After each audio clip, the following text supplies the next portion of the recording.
बिस्मिल्लाहिर्रहमानिर्रहीम। अस्सलाम वालेकुम स्टूडेंट्स। आज का टॉपिक है graph of the square root function.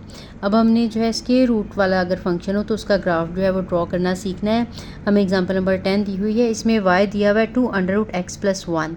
ठीक है, अब इसके हमने पेयर्स पहले जो है वो सर्च करने हैं। हम इस x की वैल्यू सब्स्टिट्यूट करते जाएंगे, y के आंसर्स निकालते जाएंगे। अब हमने देखना है कि इसमें हम किस तरह की x की वैल्यू जो है वो रखनी है। अब आपको पता है कि हमने वो ऑर्डर पेयर लेने हैं जिसमें आंसर जो है वो रियल आ जाए y का।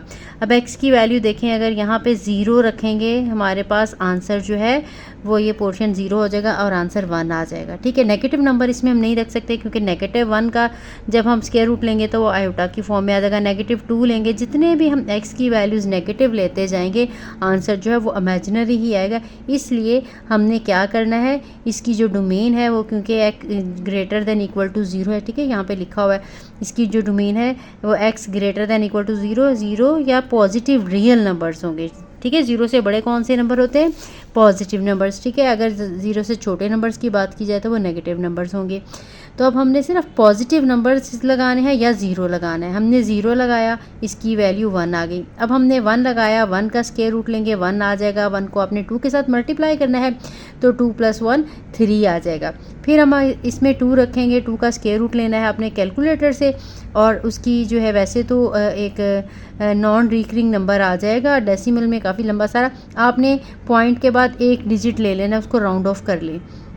उसके बाद आपने 2 के साथ मल्टीप्लाई करना है और 1 उसमें ऐड कर देना है तो 3.8 आ जाएगा। फिर इसी तरह से आपने यहाँ पे 3 रखना है, 3 का स्क्वायर रूट लेंगे, 3 के स्क्वायर रूट को 2 के साथ मल्टीप्लाई करके 1 ऐड करेंगे। आपने पॉइंट के बाद एक नंबर तक राउंड करके लिखते जाना है। इसी तरह से 4 की वैल्यू रखेंगे, 4 का स्क्वायर रूट 2 आ जाएगा तो 2 × 2 4 + 1 करेंगे तो 5 आ जाएगा। आपने इसी तरह से ये पॉइंट्स रखते जाने हैं, x के और y के आंसर्स निकालते जाने। इसके बाद अब ये देखेंगे दोनों वैल्यूज़ जो हैं पॉजिटिव हैं, x के आंसर्स भी सारे पॉजिटिव हैं, y के आंसर्स भी सारे पॉजिटिव हैं, तो हमारा जो सारा ग्राफ है ये फर्स्ट क्वाड्रेंट में ही बनेगा।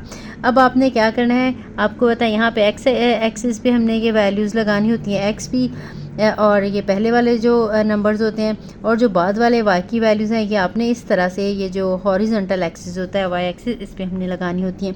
अब यहाँ पे x की वैल्यू 0 है, y की वैल्यू 1, x का 0 भी यहीं पे होता है, y का 0 भी यहीं पे। x का 0 हो, y का 1 हो, ये पॉइंट आ जाएगा। ठीक, इसको हमने डॉट लगा लेना है। फिर इसके बाद x की वैल्यू 1 हो और y की वैल्यू 3, x की वैल्यू 1 यहाँ पे है, इसको हमने जहाँ पे इसका 3 है वहाँ तक ले जाना है। x की वैल्यू 1 और y की 3, ये डॉट लगा देना है। इसके बाद आपने x की वैल्यू जो है वो 2 है और y की वैल्यू 3.8, ये 2 हमने ऊपर जाना है, 3.8 आपको पता है अगर तो 3.5 होगा तो मिड में ले जाएंगे। ठीक है, अब ये मिड से थोड़ा ऊपर आ जाएगा। ठीक है, क्योंकि यहाँ पे मिड से ऊपर 5 पॉइंट्स होंगे तो इसमें से 3 पार्ट ऊपर लेके जाना है। आपने अंदाज़ा नहीं लगा लेनी है, थोड़ा सा नीचे लगा लेनी है इस 4 से। उसके बाद आपने जो है 3 की लगानी है 4.5, 3 है 4.5 तो ये 4 और 5 के बिल्कुल मिड में आ जाएगा। इसी तरह से 4 है तो 5 लगा देने, यहाँ से 4 है और इस साइड पे ये 5 है, ये बिल्कुल एग्जैक्ट पॉइंट आ गया। इस तरह से 5 और 5.5 है, x की वैल्यू 5 है, इसको 5 और 6 के दरमियान में लगाएंगे तो ये 5.5 हो जाएगी। इसी तरह से 6 है और 5.9, 6 है 5.9 का मतलब है कि 6 के तकरीबन ऊपर थोड़ा सा 6 से नीचे हमने लगा देना है तो ये 5.9 हो जाएगी। इसी तरह से 7 आपने देखना है, 7 है उसके बाद 6.3 पे 6.3 जो है ये मिड से नीचे आ जाएगा। इसी तरह से आपने ये सारी x की वैल्यूज़ देखते जाने हैं और यहाँ से और ऊपर से आपने y वाला पॉइंट चेक करना है, जहाँ पे आएगा आपने इस लाइन के ऊपर वही डॉट लगा देना। इसके बाद हमने इन सारे डॉट्स को ज्वाइन कर देना तो ये हमारे पास जो है ग्राफ आ जाएगा। अब नेक्स्ट एग्जांपल करते हैं। नेक्स्ट एग्जांपल है क्यूब रूट फंक्शन का। पहले वाला जो था वो स्क्वायर रूट था, अब ये क्यूब रूट है। स्क्वायर रूट में आपको पता है कि जब अंदर नेगेटिव आ जाए तो आंसर इमेजिनरी आ जाता है, लेकिन क्यूब वाले का आंसर चाहे नेगेटिव आए चाहे पॉजिटिव आए वो सारों का क्यूब रूट निकल आता है। नेगेटिव अगर अंदर आंसर आएगा तो उसकी वैल्यू के साथ नेगेटिव लग जाएगा, अगर आंसर पॉजिटिव आएगा तो उसके आंसर के साथ पॉजिटिव आ जाएगा। आपको पता है जैसे नेगेटिव, आपको पता है स्केयर लें तो -2 का भी स्केयर लेंगे तो वो पॉजिटिव ही आ जाता होता है, ठीक है।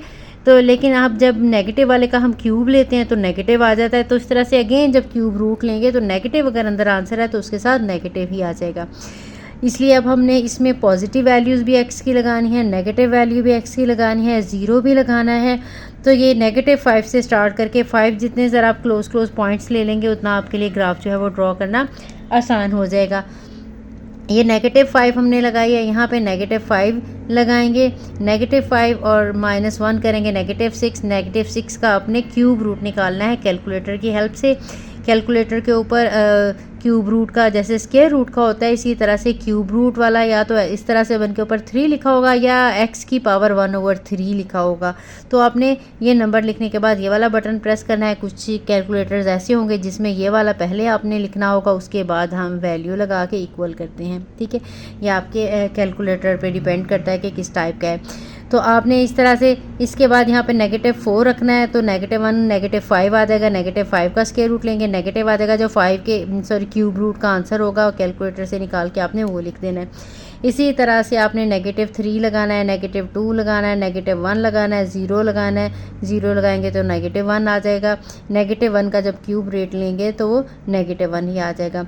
अगर हम 1 लगाएंगे 1 - 1 0 आ जाएगा तो आंसर 0 ही होगा। इसी तरह से हमने 1 2 3 ये सारे जो है 5 तक लगा देने हैं, जैसे हमने ऊपर वाले ग्राफ में लगाई थी। बिल्कुल इसी तरह से हमने x की वैल्यू देखनी है -5। देखिए x की पॉजिटिव हो तो इधर होंगी, नेगेटिव हो तो इस साइड होंगे।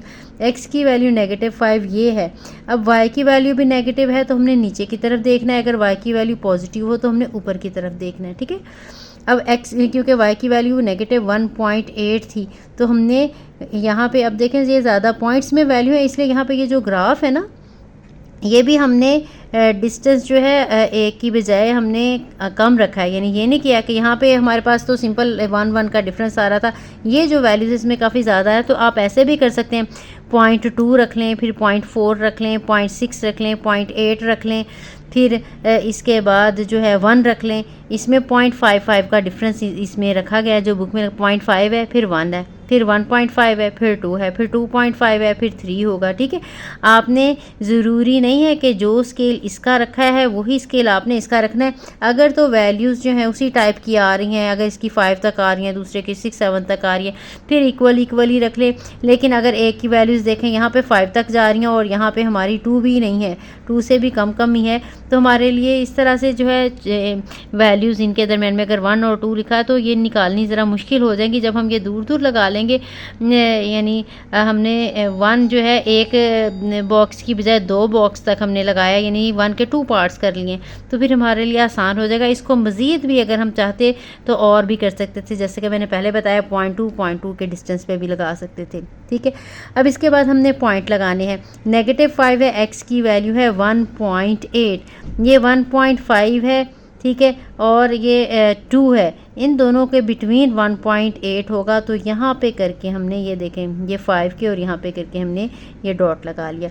फिर इसी तरह से -4 हमने देखा, -4 वाली लाइन x की ये वाली वैल्यू है और यहाँ पे -1.7 पे ये इस वाले से थोड़ा सा नीचे आ जाएगा। फिर -3 है, अगर हमने इसको बड़ा लगाया होता ना और स्केल यानी 2 पॉइंट के डिफरेंस, फिर हमारे लिए और ज़्यादा आसान हो जाता।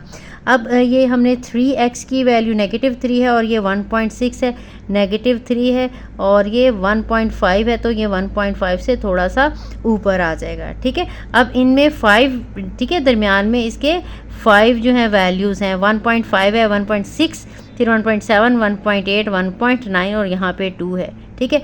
अगर हम 0.2 तक लगाते तो दरमियान में 0.1 आ जाता, 0.2 यहाँ पे लगाया होता, 0.3 यहाँ पे आ जाता, 0.4 यहाँ पे आ जाता, जैसे आपको आसान लगे, ठीक। इसी तरह से फिर ये वाले तो बहुत सिंपल से हैं, 0 है तो 1 है, x की वैल्यू 0 है तो जो है इसकी वैल्यू है y की 1 है, फिर 1 और 0 ये भी आसान है। पॉइंट इसकी वैल्यू जो है वो 1 हो गई तो x की वैल्यू 0 इसी लाइन के ऊपर आ जाएगा। अगर x की वैल्यू 2 है तो y की वैल्यू 1 है, y का 1 पॉजिटिव इधर यहाँ पे है। इसी तरह से आपने ये जो पॉइंट्स में है ये भी आपने इसी तरह से लगा देने हैं।